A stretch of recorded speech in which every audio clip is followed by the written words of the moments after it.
Right, this is my second interview of today. We're at the Artemis BJJ camp in Bristol. This is Lilo Asensi. We met, it was 2 years ago at the Globetrotter camp in Hamburg. Yeah. Yeah, it was the first one I taught at.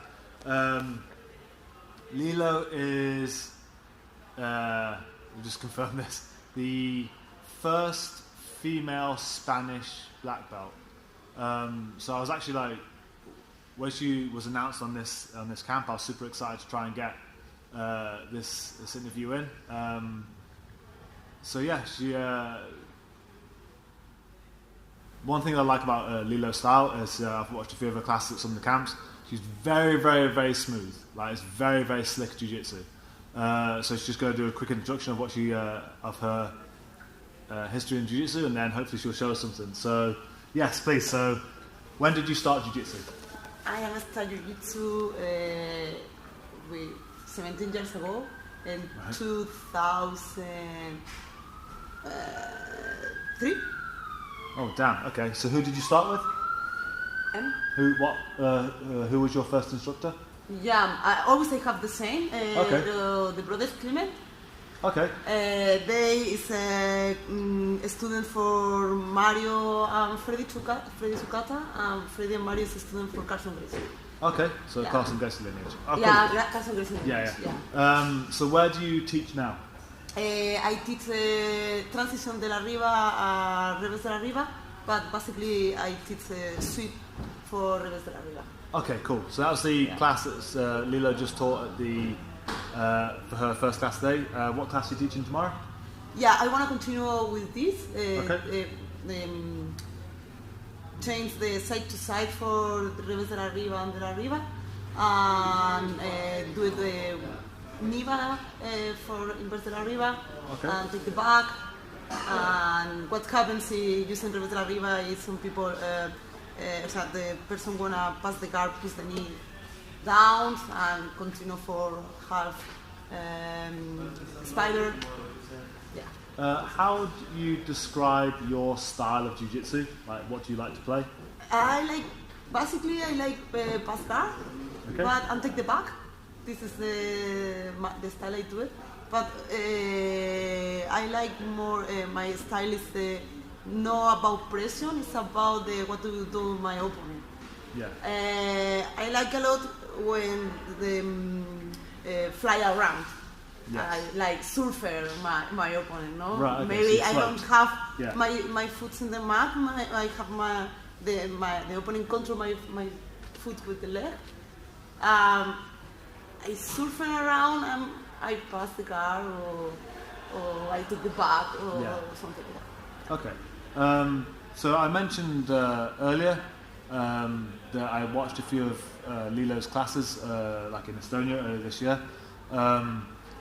And the class that I watched was the Ballerina Pass, which involved a tutu at the time. Unfortunately, we don't have that now. So would you mind showing us the Ballerina Pass? Yeah. Okay, great. Yeah. But okay, I need to no, it's mine. But I put this name for basically I put this name basically because for the foot, no, you need to put the foot like ballerina and pass the guard. Yeah. Okay. It's one movement. You can sit down. I like do it more when the people catch me the hand, something like that. I control, and now I sliding with the leg. It's like I step a little bit in the leg, but then like it and pass. I put pressure with my knee. Yeah. Yeah. So that was the class that Lilo taught in Estonia, and that, like I said, watching Lilo roll, it's very, very, very slick, very, very, very smooth. So where is your current gym? Where do you teach out of? Now? Yes. Now I teach in 4 gyms. Okay. Because it's my job, I teach full time. Yeah. In the morning I teach in 1 team. In the evening I teach in 3 gyms different. So that's in Hamburg? In Hamburg. I teach Hamburg, in Hamburg Germany. already. Yeah. Do you do many seminars abroad, or do you just mostly teach in Germany? Yeah, I have seminars around Germany, but I teach in Europe around. Yeah. So what types of seminars do you like to teach? What kind of techniques? It depends. I don't teach always the same. I teach, right now I am freaking Revés de la Riva, but before I am freaking de la Riva. I always I like discover and try something different because when I train in I fight, always I learn about my opponent, about for myself. When I do it something, I want to repeat this, I what happened this, or if you take me this, or when I learn for somebody about, when I learn your positions or read or seminar, always I discover, make me improve my game. No? Yes. Always I discover a new move, I like a lot. Cool. So what, I say you've been training now for 17 years, do you actively compete? In competitions? Right now I am in juris, but my last competition is the last European Championship. Okay. So what advice could you give to young female athletes looking to get far in Jiu-Jitsu? What motivational ideas could you give, or training ideas? Have you got anything that you... Yeah, I have different motivation, not only about the competition, because I've experienced for myself, if you only put focus on the competition, I think you close a little your mind about Jiu-Jitsu. Okay. Because for me, Jiu-Jitsu is sport, but for me it's art too.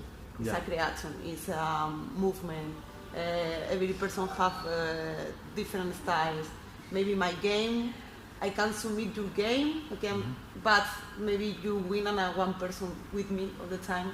Yeah. You know, it depends. Yeah. It depends the surprise another person have when he have the surprise, the submission and not the spence in the fighting. Well, I think again that's quite good to hear in that it does obviously with Jiu-Jitsu being so competitive and the focus being on winning so much, it's actually good to hear someone who is a high level competitor saying that it's not healthy just to be competition focused and to actually look at Jiu-Jitsu for what it is, and it's that movement, it's the smoothness of the art. And correct me if I'm wrong, but listening to you say that getting good at that and focusing on that, it almost seems like competition prowess will come eventually. If you get good at having smooth technique and focusing on the beauty of Jiu-Jitsu, like eventually you will just become a decent competitor anyway, instead of just being purely competition minded. Yeah. So that was actually, well, again, because I had a good question of Leonie earlier, so that was actually really good. I actually enjoyed that answer. We have a class with Anna, I think, coming up now. She's doing some floor work. So thank you for your time. That was a lot of pleasure. Thank you so much.